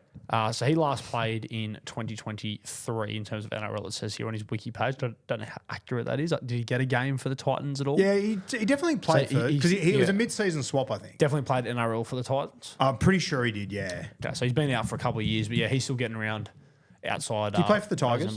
I'm imagining that. He did play for Tigers. He did, yeah, Played 3 seasons there. Another guy. So this guy I find really interesting. Guy by the name of Riley Jacks. Ooh, He's yeah. at the Wynnum Manly Seagulls. Shout out to him. So think about Riley, and you'll like this, Winston. He was the 18th man for the Storm in 2017. And from what I understand, 18th man, they didn't get a ring back then. But I assume from this year onwards, you will. Yeah. That's a great question. 18th man didn't get a ring? They didn't... No, because you assumed that you wouldn't play, especially in 2017. Like we're talking before 18th man can get activated. Yeah. Isn't everyone getting a ring? Not everyone, but like 2004 comes to one where JT gives the ring to Pricey. I'm pretty sure Pricey, or like JT, obviously, They might whoever have got didn't end up with the Pricey- ring. They Like might have Pricey got a him ring. one made separately, but you don't get given one. Yeah, it was. It's 1 to to your 17. point, it was separate. Yeah, like it's later 1 to on, but on 17. stage, yeah. Maybe you're right. So 18 doesn't get a ring. I think they would now. That's what I'm saying. Right, okay. But 'Cause not you on get out- you- stage. Like even- last year, the 18th man didn't get a ring on stage. On stage. Okay, yep, sorry. And the last few years, I think they would have been given one off stage anyway because there's way more of a chance that you can play post the HIA rules. Yes. 2017, we're prior to that era. Yeah, Like if okay. you're 18th man, you're not playing. You're in kit, you warm up. If there's Yeah. an injury in the warm up, you come in, but you don't play. It'd be really good if we could, and maybe we can work on this over the next few weeks. This might be a topic of conversation for us on Monday night at Friday morning at 2 a.m. If we could make a best 17 of 18th men in grand finals. That would be fucking awesome. I'd be very into that. That would be awesome. I would not be going anywhere for a long time. I'm going to take you to another guy here who he's not an NRL player of note yet, but I actually worked a little bit with him. He's still at the North Sydney Bears playing cup. His name is Josh Cook. Great man. Hooker, one of the greats. Yeah, I actually know 2 Josh Cooks in my life, and this one's heaps better than the other one. Yes, as I've been told by several people. Marrying into one of the great mascot families as well, Josh Cook, marrying into the Birrells. Oh, beautiful. Great decision. Shout out to the Birrells. Yes. How far from Boom Sushi are they? Roughly? They're closer to Boom Sushi than I am. Okay. But like a real mascot, true mascot Scott family. Like a Jets family sort of. They're a Jets family. They're a netball family. 2 girls, no boys. Shout out to Emma and Caitlin, doing great things as always. But they're a relation to the Evanses, who are like true mascot roots sort of family. Their father is a splitting image of the original Spider-Man, Peter Parker. That's important. That's Like he nice. gets pulled up in the street sometimes. Like your Peter Parker. Yes, all the Fuck yeah, time. love that. As in Tobey Maguire, Peter Tobey Parker. Maguire, There you yeah, go. the OG. Yeah, dead fucking ringer. Like, Tobey Maguire, is he related to Casey Maguire, the New South Wales player? I Wales think left centre. an uncle or something, maybe. I think so. You'd have to ask Laurie. That's beautiful. Yeah, he probably wouldn't know respectfully. Anyway, back to Josh Cook. So he told me this yarn one day on our work break, which absolutely broke my rugby league heart. I don't think that anyone's ever got closer to a debut without debuting. Okay, and I remember my mate David Mawali when he made his debut against the Dragons in 2021. They were in the bubble. Yes. And they were meant to play, I think, on the Saturday afternoon. And there was a COVID scare. And the game got delayed. And I remember thinking at the time, fuck, like, imagine like something goes wrong and he doesn't get to play or whatever, right? They end up playing, it all worked out. Josh gets told by Wayne Bennett that he's making his NRL debut that week. Awesome stuff. Prior to training, Wayne is also told Jaden Sewer, you're not on the side this week. You're going back to Cup. Sewer having a point to prove and wanting to sort of prove that he should be back in the side. Yeah. They go opposed. It's the last opposed session before captain's run. He puts a big shot on Josh. It's a bit high. Josh gets HIA'd. Last opposed session. Doesn't play that week. Gets ruled out. Josh then, I think, next couple of weeks, like I think Cookie was in Origin or something. Yeah. So Cookie comes Damien back. Cook, that is. Yeah, Damien Cook. Sorry, yeah. We're getting our cookies mixed Too many cooks in the kitchen, guys. Because that's their last name. Anyway, Thanks for explaining the joke. I thought it was funnier. If I It was. It was thank good. you. Josh goes back to Cup and ends up doing his ACL or something a few weeks later. So it's good to see that he's still playing because I hold hope that it would. And if he does debut, I think it's the hardest earned debut ever. Yeah. Well, shout out to Josh Cook. This week he plays in the Josh Cup, taking on Josh Durkin. Yes, Huge. 100%. Two Josh is very close to my heart. Just a little shout out to Josh Cook too. He's playing. It's very interesting playing this Bears side, right? Yes. Now in New South Wales Cup, Bears are the only team that aren't affiliated with the first grade side. That's right. Yeah. So you would automatically go, oh, okay, they don't have any first graders. They're struggling. They're winning the comp by a distance, and I think it's because they all train together. Yes. They're not separated. They train 4 times a week, 3 times a week, whatever, but they're together the entire time. I was telling Timmy this, and his brother's coaching in the Q Cup. And funnily enough, he goes, well, guess who's winning the fucking Q Cup? The Sunshine Coast Falcons, who are not affiliated with the first grade side anymore. So team cohesion, don't tell me it doesn't matter, Tommy Jaeger. Do not tell me it doesn't matter. Or wouldn't dare rule. I think rugby league's built on friendship. Thank you. Exactly right. And You train camaraderie. together, you get on the piss together, it matters. Yeah, camaraderie. It's beautiful. Next Next one. 13 plus New South Wales Cup. Yes, 100%. God help us. Josh Durkin hat trick. Next one, he isn't like he played a bit of first grade. He's not a first grader of note, I would say, to most people. Would that be fair? In terms of he's obviously played NRL for a few clubs. I don't know which name you're going to pick here.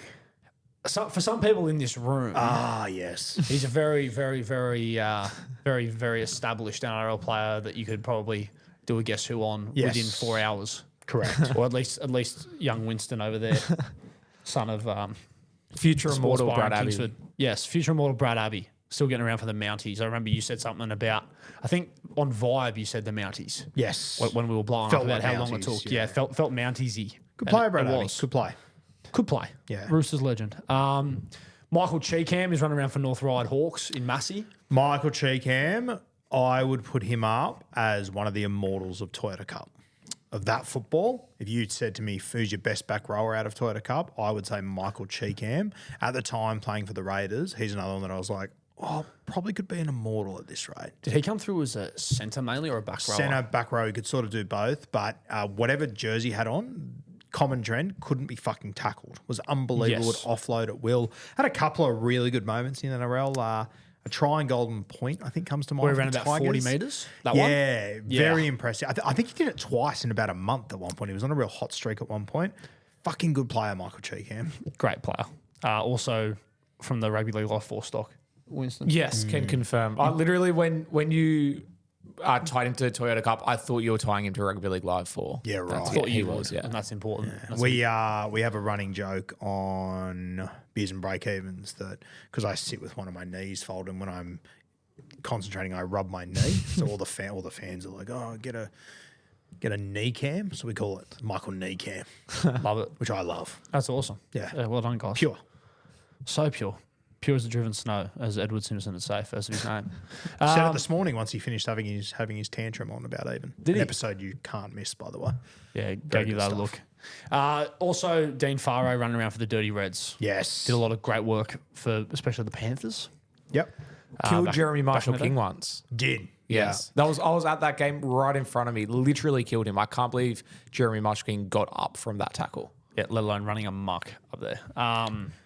The last one, probably Speaking of Dean Vade, obviously playing for, did you say the Dirty Reds, Glebe? Glebe. That side, I'm not sure if you saw on the team list or if he's playing this week. Maybe he's not.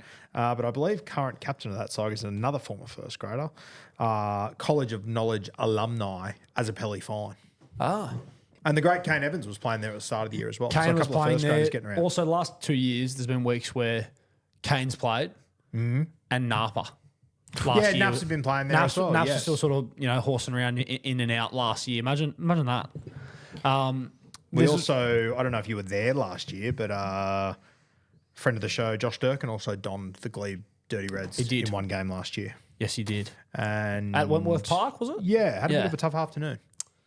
Yeah, as most Ron Massey afternoons tend to go. Yes, yeah. I think we always sort of look at these sort of this level and sort of go like, but it's tough down there. It's Guys that are playing in very that tough comp are down not there to fuck around. Also, another friend of the show, which I'm sure you know, which I actually have a weird connection to, but Luke Moretti's younger brother, Marco. also coming off the bench. Dear friend. Yeah. He's coming off the bench. He's bounced around a bit, Marco, but he's still a very good player. Still probably one of the last people that I'd want to sort of hit late or do something wrong to on the field. Yeah, missed me. Yes. Yeah. Heard some yarns, There's plenty, mostly from you. plenty of yards. Yeah. Yeah. It's funny, like with these sort of lower grade comps that are still obviously considered rep rugby league. Yes. I love the idea that you've got guys out there that are full-time NRL players or maybe they're just playing footy. Then there's guys who they work a full-time job. You've got some young kids coming through. You mentioned my cousin, your brother, Josh Durkin. He's like coming back from injury, Flegg, coming through Carp, like obviously won Jersey Flegg Player of the Year last year at the Roosters. Like, junior rep player, you have to cut your teeth against these blokes. It's a tough afternoon. I remember watching young Dane Towns from South Sydney go up against... Returning this week? Did I see his name somewhere or am I imagining that? No, actually, no. I Sorry, think he's ignore still that. a while away. Yeah. He's getting close, so he's back running here and there, which is exciting. But Can I tell you what I got confused with? Yeah. The South Jersey Flegg side this week, there's 3 kids running out for that team that I was their teacher, which might be my greatest claim of all time. that's awesome. Yeah. Love that. They're obviously listening in year 3. Yeah. Shout out Dwayne Lyons, I think, making his debut. Unreal. Good kid. Love that. But yeah, I remember watching Dane And Towns. Mateus Heslin, actually. Is he playing? Yeah, He's he's back playing in the front flag. row. Yeah. yes. Funny story about Mateus Heslin. I taught him in year 6, and as a at the end of the year celebration thing, we had at the farewell, which we had like a week or so before because we had school camp after that. His family asked if I would have a photo with Mateus, so I'm sort of standing there in my teacher's outfit with my arm around him, blah blah blah. Anyway, when he finished year 6, he gave me a thank you present, and I've still got this cup that he, you get printed at like Officeworks with a picture on it, and it's me with my arm around Mateus. So if he makes it to first grade, which I hope he does, very talented kid, a very smart kid at a number of different elements in life. If he does make it to first grade, that's like the ultimate CBA bowl. That coffee cup I still go. Every time we move house, Beck's like, "Can I throw this out?" I'm like, "No, Obviously there's not, no Beck. fucking way." Have you seen how ridiculous I look in that? And how good the content's going to be. There's no fucking way. Yeah, please. Yeah. I assume he's like wrapped it in bubble wrap. He's like dug a Correct. hole or something. Yes. So Wally I think get to I it. even, because it was Christmas time, I think I even maybe had some reindeer ears on. Like, it's fucking outrageous. That's awesome. I like Button that. up shirt. It's the dumbest thing ever. Yes. That's fantastic. Shout out to Matthias and his family. And his brother Michael, who I also coach. So, just Michael Hess, CBA's good coming man. over. Yeah. I taught him as well, actually. Did you? Yeah. Far I believe out. they're in a band together now. Love that. Did not know that. That's Didn't awesome. know that. I thought you were in No. that scene. Yeah, I'm in that scene. Didn't know that. That's Just fantastic. out music, Joe. That's great news. He Got did. that, you prick. Guru loves music. Big fan. Yeah, it's well documented. But anyway, as I was saying, Dane Towns, watched him make his cup debut one night at North Sydney Oval, where we were last Thursday night, against like the biggest fucking winger you've ever seen. Like he must have been 130 kilos. His name escapes me. He was playing for the Bears a couple of years ago. Yeah, I know who you're talking about. I don't remember his Yes, name. his name always escapes me. How he has never played NRL is beyond me. Yeah. Anyway, Dane did a good job on that night, but that's something that I find really funny about those levels, right? Now, this last guy I've got for you, can you imagine being in that sort of mould? Like you're playing flag or whatever, you come back from injury, they're like, oh, go play Massey on the wing. Who am I marking? Jorge Tafua. I think it's worse if you're centre. If you're the centre or the If you're the fullback. centre, I'm like, I've only got two eyes and one of them isn't in the side of my head and I need it to be. Yes. Yeah, I've got a serial killer outside me. If I'm the centre going up against George Tafua on the wing on the opposite edge there, Yes. I'm grabbing the half on my side before the game and going, listen, it's either a harbour bridge or you're dropping me all the way the fuck under. Yes. All the way. If you try and feed me early, or if you try and play out the back of shape, and I'm grabbing the fullback as well, I'm saying, come here, fullback, you're in on this as well. No late tap-ons, no tunnel balls. If you throw it, I'm stepping out of the way. Yeah. And it's And just you that have simple. to take care of my wife and children for the foreseeable future. if Yeah, you do fuck, that you'd to want to me. have a will in place. Yes. Absolutely. I remember I played golf one day and then I finished and I was sitting at Ramwood Golf Club and a clip came up. I was actually sort of watching it live actually, and it was Justin Olam had gone back to the Sunshine Coast Falcons and they were playing a game and he was playing centre, was returning from injury, and he absolutely did exactly what we just spoke about. Outside in, and he absolutely murdered some tradie up there in Queensland Cup. And I remember I posted it. And sometimes you post things and it takes 2 seconds to make. And I literally just posted the video of it where the caption was like, fuck being this poor guy. He's just worked 5 days and he shows up and this happens to him. Anyway, I put it back in my pocket. I'm watching the footy. I'm on the beers. I opened my phone 5 hours later, opened Instagram. And because it had got in the PNG circles, it got 1 million views in 5 minutes. And still to this day is my biggest post of everything. And it put no thought into it whatsoever. He, we were talking about Justin Olam for some reason not that long ago with Kempy. Do you have a bad dream? Hey, well, listen to this. Yeah. Apparently, he's like a qualified physicist or something. Yes, yeah, Which correct. makes sense because he fucking defies physics when he buries blocks. It's fucking unbelievable. It makes a lot of sense now. He doesn't even hit that hard. It's just literally all physics. Yeah, timing, yeah, He yeah, sits yeah. there and does like algorithms and shit, and then just puts them into practice. It's smart. But yeah, I think George Tafua very slept on as one of the biggest hitters of all time. People know, and there's a couple that they remember. Yes. But he actually used to do it every couple of weeks. There's just a Yes. few that are highlights, like the Cam Munster one, obviously. But he's running around for Wenty Magpies. So if you live near Ringrose Park and they're playing, go. Because if he was doing it at NRL level consistently, every chance that there's some young Jersey flag or, a young Monday to Friday sort of operator who's doing his best to play Ron Massey that you might get to see get buried. So Who was the other Manly? Steve Madoff. you think it's Steve Miller? Yeah. Yeah. I'll never forget in my early days of Guru. It was one of my first 100 posts, I would say. Yeah. I posted a thing where I just didn't think about it all and I got it wrong. And I was like, fuck, could you imagine if George Tafua and Steve Madoff played together? And they actually played 40 games together. I had no idea. And I remember it was the first time I ever got pizzled in the comments.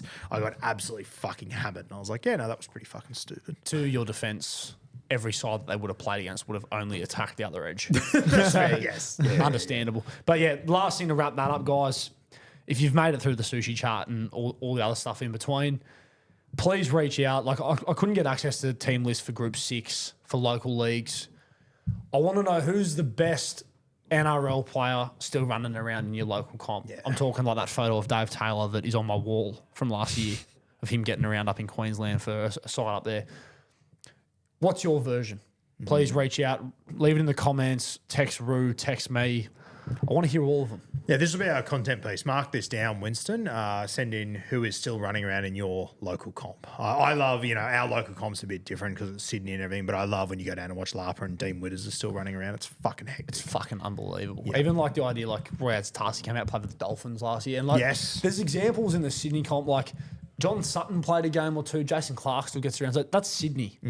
What's going on in Group 6? Yes. Yeah. Who's running around up in Cairns that played 200 games for the Cowboys potentially? Yeah, I love that the Marshke brothers are playing for Southeastern right now, but I want to go deeper. I want your real local leagues. Yeah, please don't send me Ben Farlap Thomas because I know he's getting around doing good things still. Shout out to him. Thomas, that's good. How good? So send them in, put them in the comments, do something. I think we're going to go straight to Guess Who.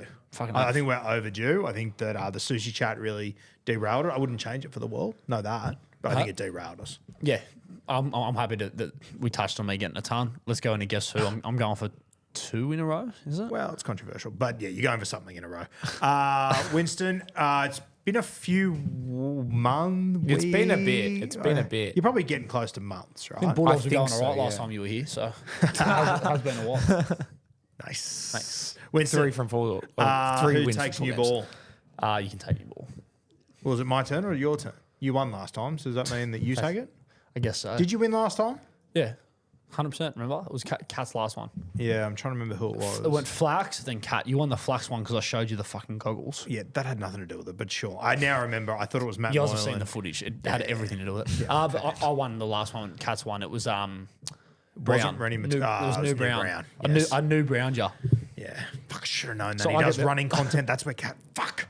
I get the new ball. Now, I hope, Winston, you haven't just picked someone that's recently doing social. Like, if it's Blake Austin or something, I'm going to flip the fucking I'm going to have to lead. get someone else. Nah. It's Good. it's also not Nick Kodrick levels. I feel like every time I'm on now, I just gave away who it is. Who was My it? bad. Did you hear what I said? Nick Kotrick? Yeah. Was it Nick Kotrick? It was. How did you say that? Because I had Nick Kodrick on the mind, but I still have Brad Abbey on the mind, and they both played Bulldogs and Raiders, and my Fucking mind just ridiculous, overlapped. Winston, we're going to do the upsets of the week. We're going to give you 5 minutes. Thank you, I appreciate I can't it. believe you said his name. I know, It's like well, 10,000 Brad dudes. Abbey's on At my the mind sentence too where you're like, much. I'm not going to do it. And then he said it. Clip that up.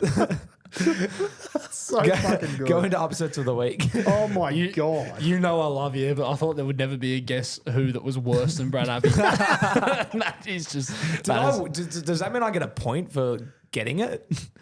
No, you don't upsets get of the week.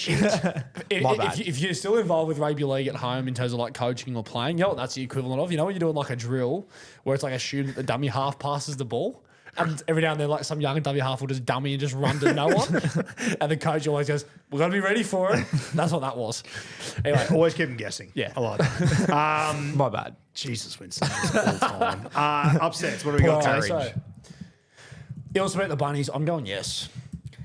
I think they're a chance. I think they're a good chance. I love them at the start, but I'm going to back the Bunnies in. Okay, so it's a no.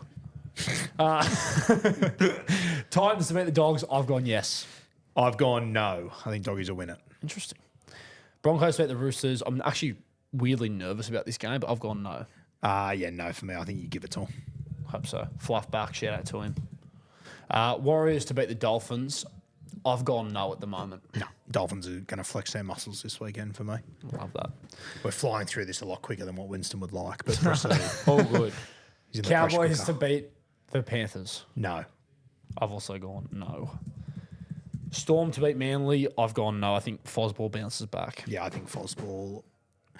I think there's a couple of matchups in that game that could get a little bit ugly for Melbourne. I think this is a toughy game though. Yeah, I think this is an incredibly important game for both teams. So it's going to be exciting to see a Storm versus Manly game that has a bit about it. Yeah. Dragons to beat Nick Kotrick's former club, the Canberra Raiders. I've actually gone yes. Yeah, I think they might as well. Sowie made the call on the podcast yesterday. Yeah, This game's going to Golden Point. love that. Sowie, a Dragons legend who was born in Canberra. No one knows this better than him. I love the Golden Point call. Might about even play this week. I'm going to go yes, Dragons to win it. Love that. $3.30, not nothing, just quietly. Tigers to beat the Knights. No. I think they're going to actually put up a little bit of a fight, but I've gone no. I actually had this as a yes initially, and then you sort of told me that there's some guys at the back, but they'll probably take a bit of time to gel the more I think about it. So I've gone no. I think that Newcastle left edge of KP, Bradman Best playing for an Origin jersey. He's a Game 3 specialist. Yeah. I think he gets the matchup against Stafford Tower this week. You think I think they he put could on a fuck him clinic? up. Yeah, I think they could put on a bit of a show there, unfortunately. Love Yeah, give me the Knights at home. Nice at home. Yep, I've gone the same. So I think we're pretty much aligned, except for I think the Titans beat the Dogs. Which is the only game of the week that is like pretty much the only game of the season that's exactly a $1.90 split. These two sides. Which is weird because like only one of us will go 8 from 8, which is ridiculous. When you think about it, I look forward to seeing who it is. Well, that's assuming we get everything else right. obviously. Which, yeah. Winston, speaking of getting everything right. Let's try again. Here he is. Let's go again. My question, I feel like, Just start. is there a world that he double bluffs us? That it's just Nick Kotrick? That would be so sick if you just went. Like, imagine he like that was like a play, like a set play. That would be huge. And then you yes. just go Nick Kotrick. He's like, It's the mousetrap from hell. I love it. Have I played for the New South Wales Blues? No. have I played for the Maroons? No. Have I played for the Kiwis? No. Have I played international rugby league? Yes. Narrows it down. Have I played for the Kangaroos? No. Those three guys. Yeah, that would have narrowed it Just down to park about 'em. 6 dudes. Have I played for Tonga? No. Have I played for Samoa? No. Have I played for PNG? No. I'm a nations here, bro. Have I played for Lebanon? No. Have I played for Cook Islands? No. Have I played for England? No. The fuck? Yeah, have I I'm- played for Italy? Yes. Love that. Okay.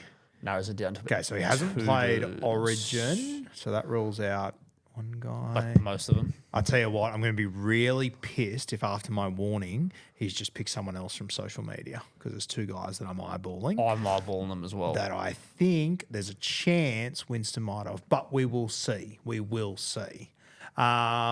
Winston, have I played for a Queensland club? Yes. I think 2 brothers. Mike Cooper Johns. No. Actually, he didn't play. They didn't play together. So I got 2 guesses. Am I Mark Minicello? You are Mark Melancello. That's how you fucking do it. That's good gear. When you said the 2 brothers thing, I was like, fuck, he's got it. I had That's 2 what other I thought pairings. as That's well. such a shocker. as if I led with Cooper Johns as opposed to Minicello. I don't think Coop's played for a Queensland team. No, he did. We didn't. Yeah. No, well, I was thinking Falcons. they were in the bubbles, and then Falcons. Yeah, right. That's like probably the worst performance. I jinxed myself. I bagged you so out before. That was confused. the worst performance ever. Like Cooper Johns hasn't played for Italy. I know. That's what I'm saying. Jack did, Oh, yeah, okay. but he broke his arm after about 5 minutes. And then I've gone, they played together. They didn't. I also had. Oh, so when I said about the social media thing, you didn't even know who I was talking about then. Yeah, right. Yeah. Well, sorry, because Jack had played, I'd assumed Cooper had played as well. Also, when you said that, you were thinking Johns as well. I was thinking Yeah, Jack Because Johns. you rattled me because I'm like, do the Minicellos have a podcast that like I just haven't come across? that's what ruled out the Johns for me. I Okay, had good. like Jack Johns in my head, but then I was like, Queensland side. I assumed Cooper had played, which you could probably forgive. But then I had Sunshine Coast Falcons as he's played for a Queensland side. It's all right. We build again. Yeah, well, the Origin one ruled out Nathan Brown for me. It was another one that Yep. played there. Trying to think who else played for Italy. Moses. Or no, He's Lebanon. has he not played for both? No, I don't think he's played for Italy. I don't think. I'm pretty confident I he don't think hasn't. so. There's Jack Johns. I don't think Anthony Minicello ever ended up playing, did he? For Italy? Yeah, I don't. do you I think Mark obviously did. I don't think Anthony actually ended up playing for Italy at any point. I could be wrong on that, but I don't think he did. Sorry, Teddy obviously did, didn't he? Oh, That Teddy first World did. Cup. But he's course. played Origin, though. He's played Origin. Played Origin. That rules Ted out. Yeah, so it was pretty slim pickings. Ryan. Anthony Ryan did play for Italy. He did he? Yep. real early on. Hey, real early on, I believe. The Mountain Cat. Yeah, 99, and then 2011 and 2013. So bookended his rep career with Italy. I have no recollection of that whatsoever. That 2011, 2013 for Mini. It's a shame. I thought Ryan Madison might have played for Italy, but it's just because he wears Italian leather. Yeah, in AI. Understandable. Huge bounce back from Matto. Love it. It's so much to take in. It is so much to take I'm in. doing my best, so I'm bathing in it. I'll be honest. Oh, that's mad. Is that us? I think that is us today. That's us. Got Origin coming. Oh, no, we got one more episode before we have Origin, don't we? Sensational. We do. Yeah, Yeah. we'll have a team next week that we can dissect and talk about a little bit to get stuck will. into there. Yeah. And we will see you at 2 a.m. Friday morning. We'll be on. Yes. We were actually, just so no one thinks that we've missed it, we were going to have a conversation, but shout out to Mitch Moses, 250 this weekend. Yeah. What did you want to have a quick conversation about Mitchy Moses? We can if you want. I mean, he's come up now. You've accused him of being Italian, so why not? Yeah, well, he's not. Yeah, he's not. Okay, game 250 this weekend. Now, Yes. Mitch Moses had a fantastic career. Obviously, debuted at the West Tigers, was part of, I believe, the Big Four over there, which is pretty wild to look back on in hindsight. Obviously, then moved to the Parramatta Eels, copped a lot of shit for that at the time. Was a very young ball player. Been good at Parramatta. Obviously, got him to a grand final. He's played Origin. He's dominated Origin as well. He's had an Origin moment, which in Sky Blue, we haven't had too many over the last 20 years. He owns one of those, an incredible effort. Obviously, the premierships eluded him. Has he? I don't have his records up in front of me, but I don't think he's won like a Dally M halfback. I don't think. I think he's been close in the running a couple of times. Also, been hurt by injury on a number of occasions. He was halfback of the year in 2019. He was Dally M halfback of the year. Yeah. Wow, I don't remember that. Which I don't remember 2019. Yeah, that's what I've got here. What was that? 3 years before they made the grand final. Huge. Well, good. I think he's a halfback of that caliber that deserves to win those anyway. Yes. But I think it's fair to say the crowning moment, Game 3, 2024, Suncorp. Yes, at least for now. Yes. Interesting. Like if they back him in again this week, next week, they pick him and he goes up in a couple of weeks' time and they do win. And if he plays a key role, then he's got two deciders. That carries a lot of weight. The premiership thing is an interesting one. We spoke before about guys like Anthony Milford and how one play or moments tend to matter. Narrative definitely matters in rugby league. Yep. Had he won that 2022 premiership or Yes. whether they get one in the next couple of years, I don't think they will, but you never know. I think the premiership thing is going to hold him back a little bit in the conversation, as you'd expect. But I will say this, I think he's the inverse of Nathan Cleary. Like, people talk about Nathan being the best ever. I tend to think he is the best ever. But the knock is he hasn't hit the post yet. He hasn't had a big Origin moment, which I think is fair criticism from people. He hasn't hit the post yet. Mad. That's so niche. But, Shout out to Anthony Minicello once again. Yeah. Yeah. And Italian leather and Ryan Madison. We're back. But, I think that moment obviously matters. I think the premiership thing probably holds him back. It's funny how, the premiership thing holds him back, but had he won that 2022, or if he wins one with Parramatta, because it's the end of the longest drought in rugby league history, essentially, it would elevate. It's probably, I reckon, ending this drought for Parramatta is probably the equivalent of winning 2 premierships to me, sure. As far as, I think it's definitely the equivalent of winning 2. Obviously, last one, 1986, was Sterlo. They've been waiting a long time to feel like.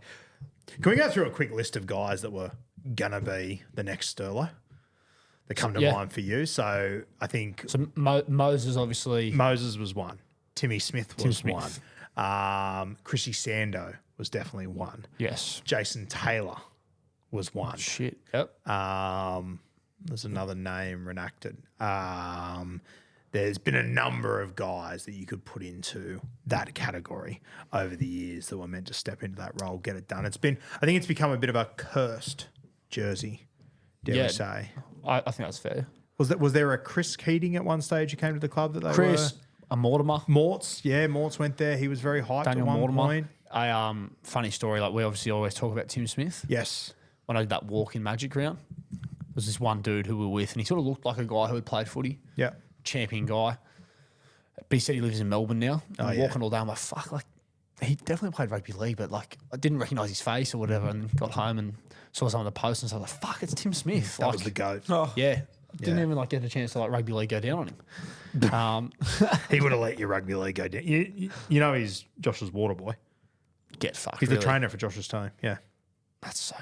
Oh, it's so pure. It's fucking hectic. I was actually talking to Josh the other day, and in one of his games, he put in a spiral at one point that I was like, and he he hits a spiral, Miskicked but it. he mishit that one. I said to him after the game, in my head, I was like, why the fuck would you go for a spiral there? He's like, I had a chat to Tim Smith before the game, and he said, maybe go for it. And I was like, oh, okay, I get it. I think that's the right idea. Yeah. I think that's the right thing If to Tim do. Smith told me to reverse my car into a wall, I'd say it's like it's Tim fucking Smith. He's fucking scary now too. Like, Yes. like Yeah. you didn't know he's a champion guy, but He's like fit as a fiddle yeah, too. Yes. like looks alone, you're like oh shit. Yes. Yeah. No, he was. If you're too young again, go and have a look at Tim Smith's 2005 highlights. I think it was 40 try assist in 2005, which is just off the fucking charts. If you don't believe Roo for whatever reason, I was 3 when he did it.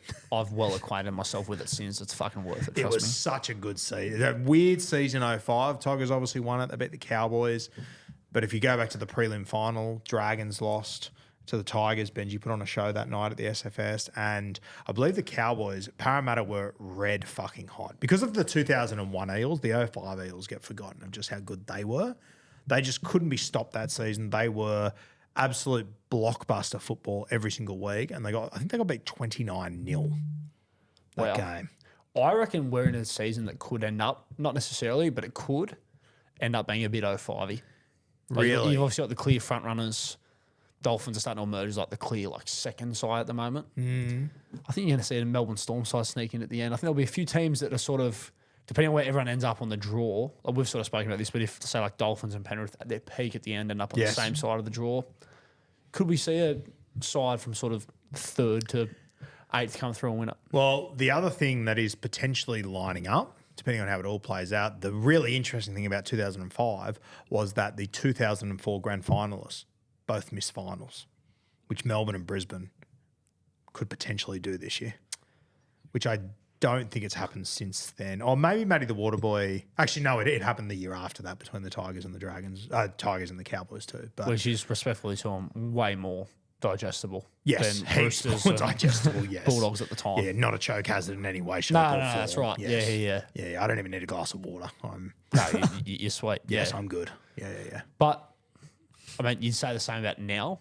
but like contextually last year, you would have thought it was fucking absurd Oh, for sure. for the Raiders and for Broncos, especially the Broncos. Well, Melbourne.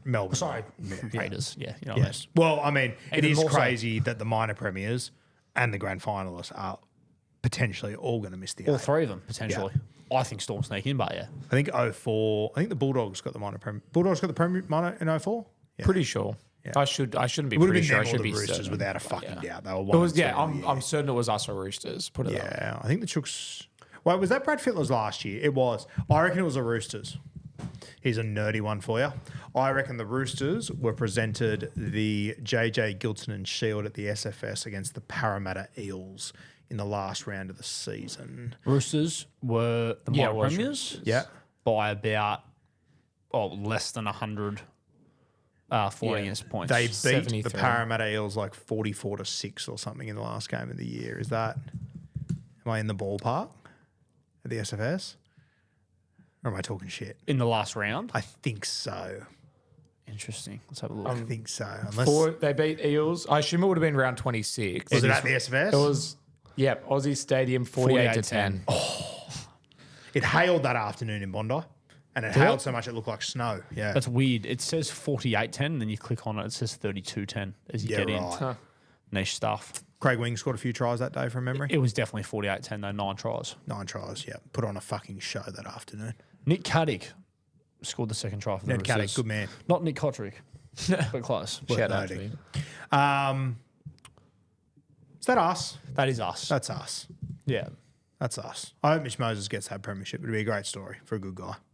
Yeah, it would be. I mean, crazy things have happened. I said, like, do you reckon he has 4 or 5 more years in him, or do you reckon it's less than that? I think it's less. I think he'd be way more likely. I reckon in 4 or 5 years' time, they'll be red hot again. With some But of the blokes that.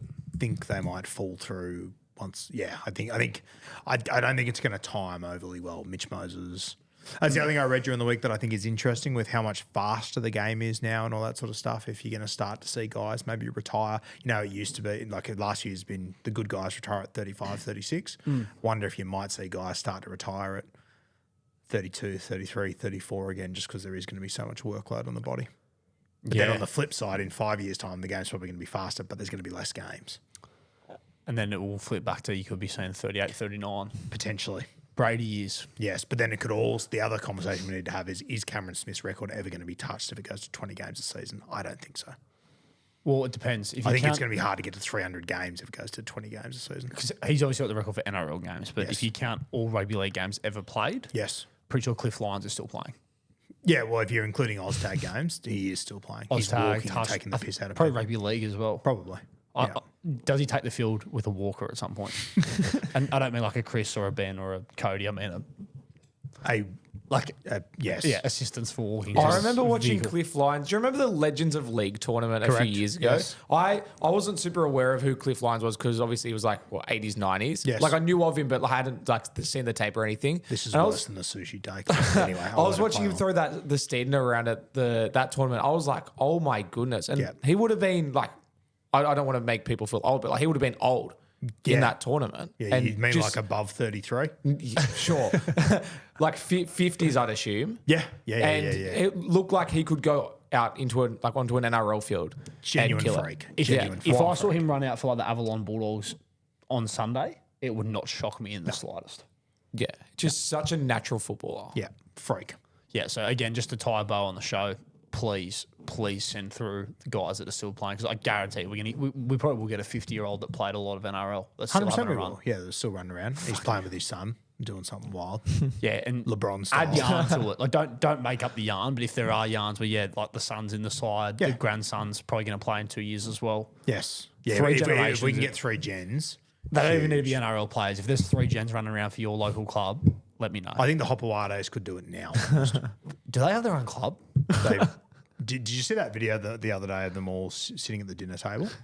I It am was a like 3 Hopawade tables social media joined super together, fan. and there was like KFC, there was pizza, and it was absolute fucking carnage. It was wild. It was like 30 people at this table. I am a Hopawade social media super fan. Yes. Like, have you seen the video of them where like they're playing Follow the Leader, where one of them gets like the front and does a dance move?